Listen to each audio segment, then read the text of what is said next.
হালদার বাড়ির বউ হয়ে এসেছে শ্রীপর্ণা।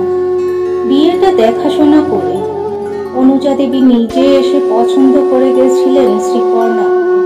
তা সত্ত্বেও অনুজা দেবীর মনের মতো বৌমা হতে পারেনি শ্রীপর্ণা।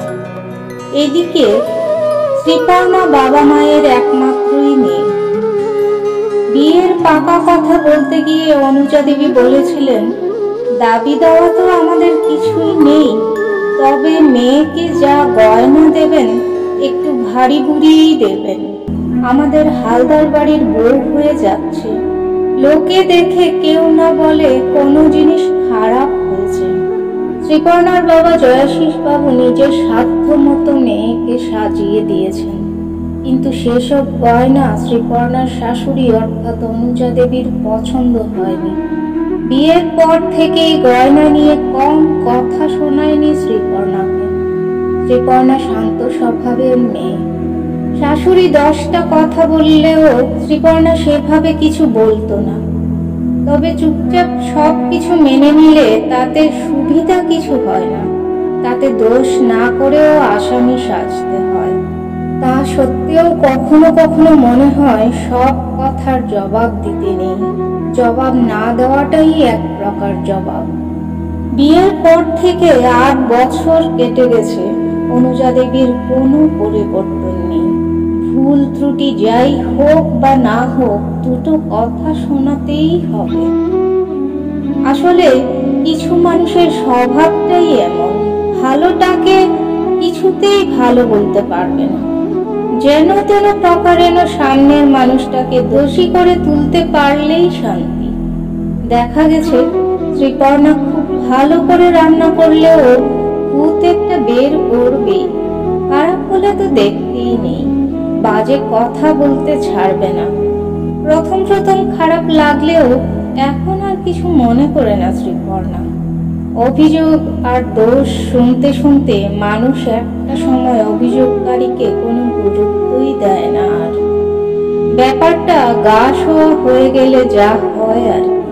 শ্রীপর্ণা শুধু শাশুড়িকে এখন একটাই কথা বলে, আপনি আমাকে যে এত কথা শোনান, বাজে কথা বলেন, এগুলো আমার ছেলের সামনে শুধু বলবেন না, ও তো ছোট।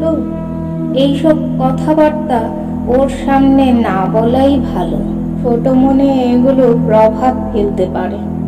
শ্রীপর্ণার কথায় অনুজা দেবী কোনো কর্ণপাতই করেননি। ওই যে কথায় আছে, চোরে না শোনে ধর্মের কাহিনী। অনুজা দেবী চলেন নিজের মত, তাতে কার ভালো হলো আর কার মন্দ হলো সেসব উনি দেখেন না। এদিকে এইসব ঝামেলার কথা শ্রীপর্ণা রাজেশের কানেও তোলে না। রাজেশ অর্থাৎ শ্রীপর্ণার হাজবেন্ড বিয়ের পর 2-1 বার অভিযোগ জানিয়েছিল রাজেশকে। তার উত্তরে রাজেশ বলেছিল, তোমাদের এই মেয়েলি কুটকচালি আমাকে একদম শোনাবে না। নিজেরা ঝগড়া করলে নিজেরাই মিটিয়ে নিও। তুমি কিংবা মা কেউ আমাকে কারো নামেই নালিশ করতে এসো না। মাঝখানে পড়ে আমি ওই শাখের করাত হতে চাই না। অফিস থেকে বাড়ি ফিরলেই মা অভিযোগ করবে তোমাকে নিয়ে, আর তুমি অভিযোগ করবে মাকে নিয়ে। আমিও তো একটা মানুষ, ঝামেলা করলে নিজেরাই মেটাবে। তারপর থেকে শ্রীপর্ণা এসব ব্যাপারে কোনো কথাই রাজেশের কানে তুলত না। সেদিন ঘটল এক ঘটনা। ছুটির দিন বলে রাজেশ বাড়িতেই ছিল। রাজেশ তখন ঘুমাচ্ছিল। অফিস না থাকলে একটু দেরিতেই ঘুম থেকে ওঠে রাজেশ। তো 7 সকালেই অনুজা দেবীর সাথে এক প্রতিবেশীর ঝামেলা বেঁধেছে। ঝামেলা মানে সে ধুমধুমার ঝগড়া, সামান্য একটু জায়গা নিয়ে দীর্ঘদিনের অশান্তি। বিয়ের পর থেকে শ্রীপর্ণা দেখে এসেছে প্রতিবেশী কাকু কাকিমার সাথে সেরকম কোনো সদ্ভাব নেই। শ্রীপর্ণা তবুও প্রতিবেশী কাকিমার সাথে কথা বলে টুকটাক, সেটা আবার অনুজা দেবী পছন্দ করেন না। যাই হোক, ধুমধুমার ঝগড়া 7 সকালে। পাশের বাড়ির ওই কাকিমা ওপাশ থেকে চিৎকার করে বলছেন, অনেক সহ্য করেছি, আর না, এবার থানা পুলিশ করতেই হবে। ভদ্রমহিলার মুখের যা ভাষা তা আর ছাড়ছি না। পুলিশ আসুক, এর একটা শেষ দেখে ছাড়ব। শ্রীপর্ণার 7 বছরের ছেলে তখন চিৎকার করে বলছে, পুলিশকে তাড়াতাড়ি ডেকে নিয়ে এসো, নিয়ে যাক আমার ঠাম্মাকে। অসভ্য মেয়ে একটা, ছোট লোক বাড়ির মেয়ে, ফালতু মেয়ে, বাবা মা কিছু শেখায়নি একে, বাড়ি থেকে বের করে নিয়ে যাও একে। ঝগড়ার তাণ্ডবে ততক্ষণে ঘুমের 12টা বেজেছে রাজেশের। রাজেশ ঘুম থেকে উঠে এসে দেখছে মায়ের সাথে ঝগড়া চলছে প্রতিবেশীর, আর তার 7 বছরের ছেলে ঠাম্মার দিকে তাকিয়ে ওই কথাগুলোই বারবার বলে যাচ্ছে।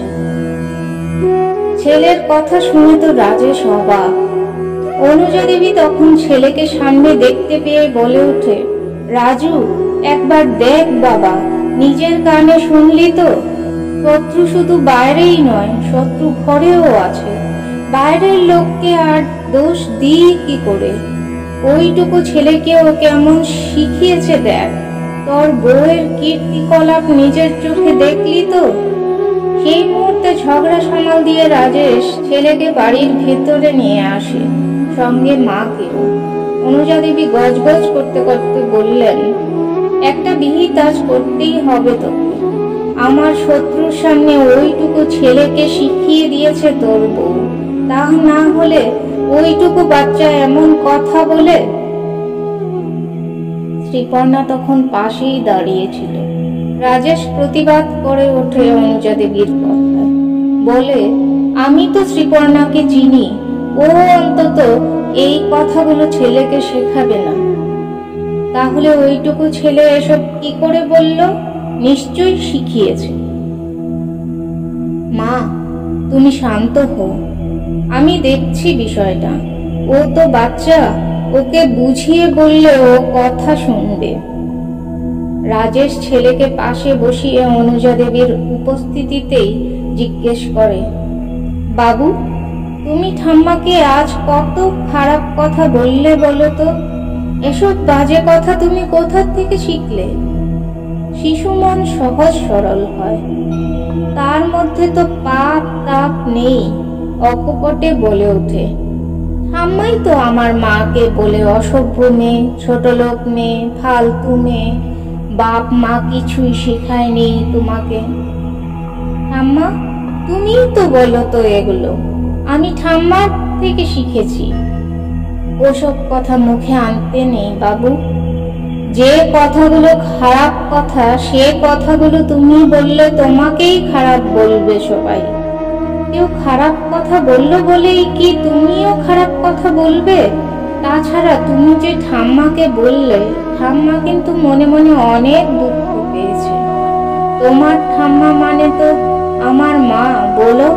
তুমি যে আমার মাকে বললে, আমিও তো কষ্ট পেলাম। তাহলে তোমার মাকে বললে যেমন তোমার কষ্ট হয়, তেমনি আমার মাকে বললে আমারও কষ্ট হয়। তুমি তো বললে যে খারাপ কথা বলে তাকে সবাই খারাপ বলে। ঠাম্মা তাহলে মাকে বলে কেন? ঠাম্মাই তো খারাপ কথা বলে, তাহলে ঠাম্মাও খারাপ? এরপর রাজেশের কি বলা উচিত রাজেশ আর ভেবে পায় না। রাজেশ মায়ের মুখের দিকে তাকাতেই অনুজা দেবী মাথা নিচু করে নেন। কিছুক্ষণের জন্য সবাই চুপ করে যায়। ছেলের এমন কথায় শ্রীপর্ণা তারপর ছেলেকে শাসন করতে উদ্যত হলে অনুজা দেবী বলেন, ওকে শাসন করো না, ও ঠিকই বলেছে। আজ সত্যিই নিজের ভুলটা বুঝতে পারছি। আমি জানি আমার প্রতি ওইটুকু বাচ্চারও বিতৃষ্ণার ভাব তৈরি হয়েছে আমার দোষেই। ওর মন থেকে আমার জায়গাটা দূরে সরিয়ে দিয়েছি আমি নিজেই। আজ আমার চোখ খুলে দিয়েছে। সত্যিই তো, সন্তান কখনো মায়ের নিন্দে সহ্য করতে পারে? আমি কখনো ভাবিনি এমন ভয়ঙ্কর ভাবে পৌঁছে যাব নাতির কাছেই। নিজের নাতির মন থেকে আমি কত দূরে চলে গেছি আজ। শ্রীপর্ণা মৃদু স্বরে বলল, কে বলেছে আপনি দূরে সরে যাচ্ছেন? মা, এসব বলে আর আপনি নিজেকে ছোট করবেন না। অনুজা দেবী বলেন, ভুল আমিই তো করেছি বৌমা, নিজের মুখে স্বীকার করতে দোষ নেই। কাউকে চন্দন দিয়ে সাজালে সে যেমন চন্দনের সাজে সেজে ওঠে, তেমনি নিজের হাতেও চন্দনের সুবাস লেগে থাকে। আমি তো উল্টোটা করেছি বৌমা, তাই খারাপ করলে, কাউকে খারাপ বললে তার ফল যে পেতেই হয়, আজ সেটা খুব ভালো করে বুঝতে পারছি। আজ অপরাধ বোধ কাজ করছে। ছি ছি, আর না। আমি কথা দিচ্ছি বৌমা, আমি আজ থেকে নিজেকে বদলাবো। তুমি আমাকে সে সুযোগটুকু দিও, অন্তত একটা সুযোগ।